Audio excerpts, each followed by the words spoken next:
All right, Cancers, welcome to your weekly Sidereal Astrology forecast. This is going to be for January 4th through the 10th. My name is Athen, and this is for Sidereal Astrology. If you are new to this type of astrology, do check the description down below because the signs are different. All right, Cancer, so a lot going on astrologically this week. Mixed energy, as there usually is, with a lot of things going on. A lot of shifts. In fact, Mercury is going to go retrograde here on Tuesday, and then Jupiter is going to go retrograde Thursday, Friday. And then we have a new moon on Saturday. Okay, so for you Cancers, it's that kind of dying down energy this week. Balsamic phase, getting close to these new beginnings. So since the moon does rule your chart and the moon's associated with these lunar cycles, it is kind of dying down as we eclipse or as we come up to these new beginnings with the sun here. So a good time to kind of reflect, and that's usually the case anyways with a Mercury retrograde, or get that alone time or whatever it is, that more internal time. So with that, here on Tuesday, Mercury retrograde has been slowing down and has been squaring up to Mars. Okay, so this early part on Tuesday, there's this sort of pause now, maybe with the health, maybe with the routine, the diet, the regimens, maybe with the work environment. Okay, so it's a good time to reflect on that over the next few weeks with this. Also in terms of how you communicate, maybe in that regards, in that area. Maybe are you getting that alone time? Are you getting that spiritual time out? Is there that presence? Okay, these are kind of the things. Mercury rules your 3rd and your 12th house. But with Mars, it's maybe been, needing that patience. There's been a lot of drive and ambition, maybe to communicate your ideas, maybe to express yourself, maybe to read, to write, to communicate with Mars in the 3rd. So it's all about integration and patience with that. But around Tuesday, there's certainly something new shifting. There's certainly some new insights that you can gain, and it's a good time to reflect on that and start putting maybe some of that rehashing into motion, specifically with the 6th house of routine or work, intercommunications, and that alone time. So that's Tuesday, and also on Tuesday we do have Venus squaring up to Neptune. So with this energy, there's this dreaminess, usually quite idealistic. So it's important to stay grounded, especially because Venus is going to be getting closer to Saturn later in the week. But with this square up to Neptune from your 5th house, I think there has been, maybe although it's been serious in 2015, it's been perhaps more enjoyable lately in terms of your self-expression, your interests in life, your passions, these kinds of 5th house things. So with this, it's important to keep everything 5th house related nice and grounded. It's good to see what's possible. It's good to see those dreams. But stay grounded in the process. But it's usually a quite enjoyable transit as long as we're staying balanced with it, because it is involving a benefic Venus. And that could also be with home things, family matters, maybe even with your health, and how you can bring in more of that deeper awareness, that spiritual depth to them with Neptune in your 8th. And maybe even with groups, right, and organizations and things like that. Right, maybe a little dreamy with that also in some sense. But it's all about seeing what your dreams are with that, and how to actualize it and stay grounded with it, especially with Saturn in that 5th.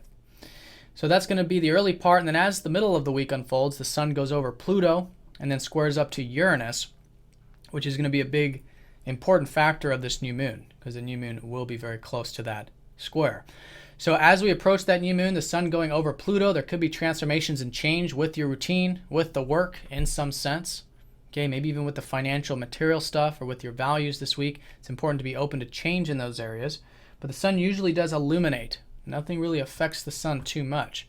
It just shines. And but with that awareness, you can really understand what's really deep and maybe what needs to change with those areas. Maybe with the financial material, maybe with your values, material or otherwise, and also with the daily activities, maybe with the work, the diet, the health.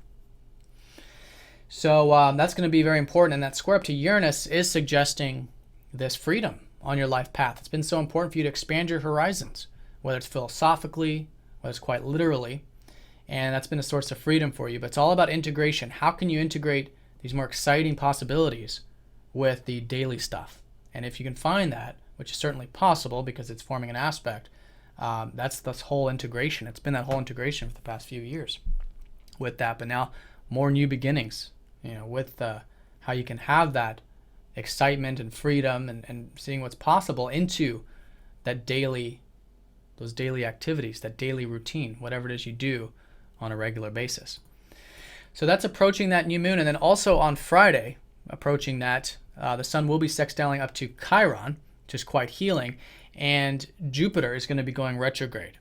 So with that healing energy and, Jupiter kind of pausing, there is now this shift and I think a reflection on the material stuff. Jupiter's been expanding your second house, which is at least seeing what's possible and maybe learning a lot about what your values are and maybe the financial things and maybe seeing possibilities. So now it all goes internalized. With the Jupiter retrograde, it's good to kind of reflect your inner values.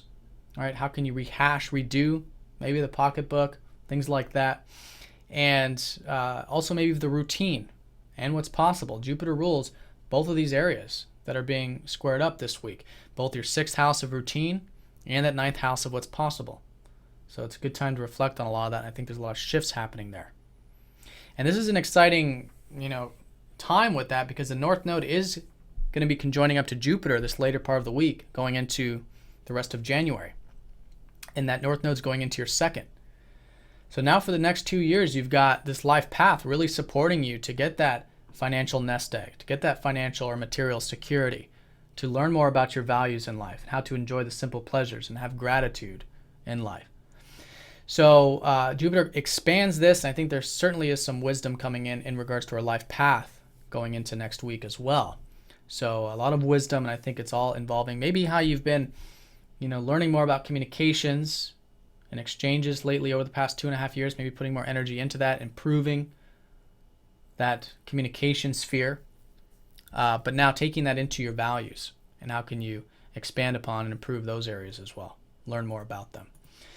So then on the day of that new moon on Saturday, Venus will be conjoining up to Saturn.